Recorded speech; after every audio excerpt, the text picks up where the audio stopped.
Adjourn होता है किसी भी वजह से, तो फिर कल सुप्रीम कोर्ट में जो प्रोसीडिंग है वो फिर बहुत मायना रखेगी पाकिस्तान तहरीक इंसाफ के लिए। आज हमें यकीन है कि जो मुकदमा बेट के हवाले से डिवीज़न बेंच के सामने है, वो चूँकि हमारा केस इंतहाई आर्गुएबल, इंतहाई स्ट्रांग केस है, और हमें यकीन है कि आज अगर समात होती है तो हमें पाकिस्तान तहरीक इंसाफ को बेट का निशान वापस मिलेगा। शेर अफजल महमूद साहब, ये बताएं, जो कल फैसला आया था ताहयात नाअहली से मुतालिक, इस पे आप क्या कमेंट्स करेंगे? ताहयात नाअहली का जो केस है, इसमें इस हद तक हम इसको ज्यादती समझते हैं कि खान साहब की तो ताहयात नाअहली भी नहीं है, लेकिन नाअहली हैं तोशाखाना केस की सजायाबी की वजह से। इंसाफ का तकाजा ये है कि अगर एक ही नवीयत के 2 मुकदमात या 10 मुकदमात एक ही अदालत में ज़ेर समात हो तो उनको यकजा सुना जा सकता है, और अमूमन तरजीह ये होती है। नवाज शरीफ को जल्दी में रिलीफ दिया गया और खान साहब का मुकदमा अभी तक मुकर्रर नहीं हुआ है।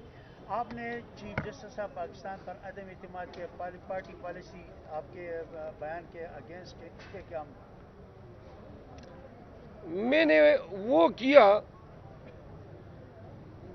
जिसका मुझे कहा गया, और फिर पार्टी ने जो पॉलिसी मुरतब की तो मैं पार्टी के डिसिप्लिन की वजह से उसका पाबंद हूँ।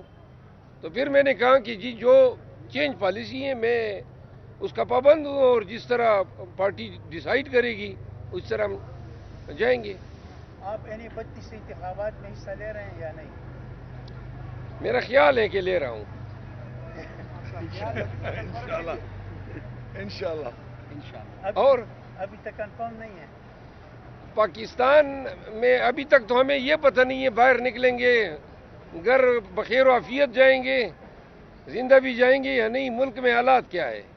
तो ना ये अभी देखिए ना, आप हाई कोर्ट आए हैं, ये इस तरह जब आप जाते हैं और हाई कोर्ट को नो गो एरिया बना दिया जाए, कितने नाके लगी हुई हैं इस पेशावर हाई कोर्ट के इर्द गिर्द। और मेरा ख्याल है कि honourable chief justice Ibrahim Khan को शायद इल्म नहीं है कि पेशावर हाई कोर्ट ने इसको नो गो एरिया बना दिया है। हर जगह पे पुलिस जो है, ये थाने नहीं है, ये बुनियादी हकूक की अदालत है। यहाँ पे इस तरह नो गो एरिया बना के मेरे ख्याल में कि ये पेशावर हाई कोर्ट की तवीन कर रही है केपी पुलिस। आप क्या समझते हैं कि सुप्रीम कोर्ट आपके पीटीआई के साथ जो दूसरी जमातों के साथ हो रहा है, आपके साथ किस तरह किया जा रहा है? आपका सवाल इंतहाई अबहाम का शिकार है, वाज़ेह करें। पीटीआई के साथ एक जैसा सलूक किया जा रहा है सुप्रीम कोर्ट में? किसी भी अदालत में पाकिस्तान तहरीक इंसाफ के साथ कानून के मुताबिक ट्रीटमेंट नहीं हो रही है। अभी आप ट्रिब्यूनल में देखें 100% अपीलें एक्सेप्ट हो रही है। मतलब ये है कि 100% ये सारे फैसले गलत थे।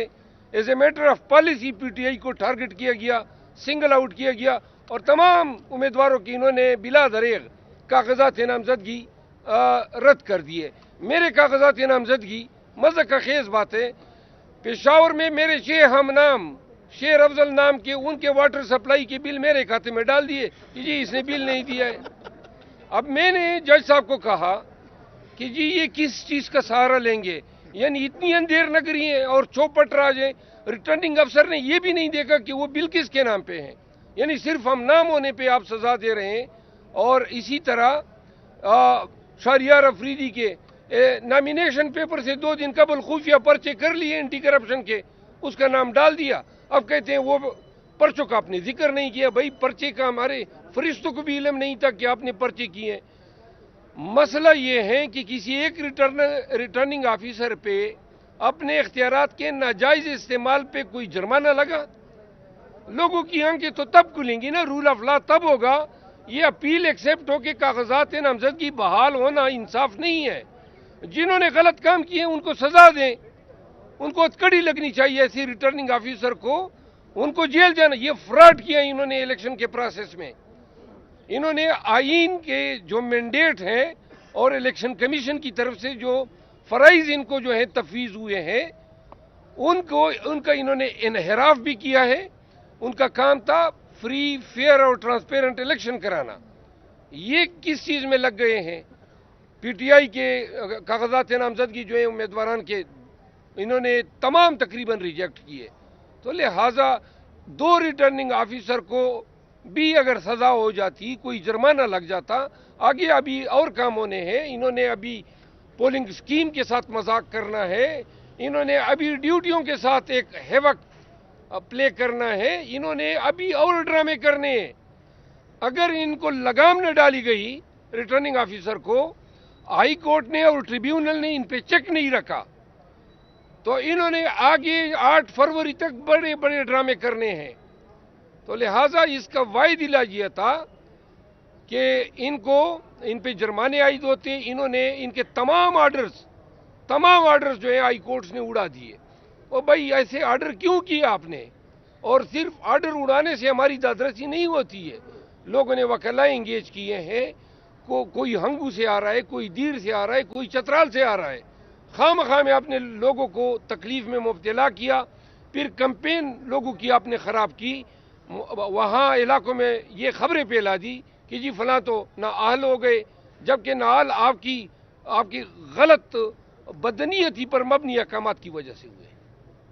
Thank you. NA 30 اور شیر افضل کا یہ 30 شہریار افریدی کا وہ گواڑ سے, وہ کوہاٹ سے ہے. ہاں. اور سندانہ کا 30 سے ہوا ہے, NA 30. ابھی یہ 12 بجے جو ہے پھر آپ کو اپڈیٹ کریں گے.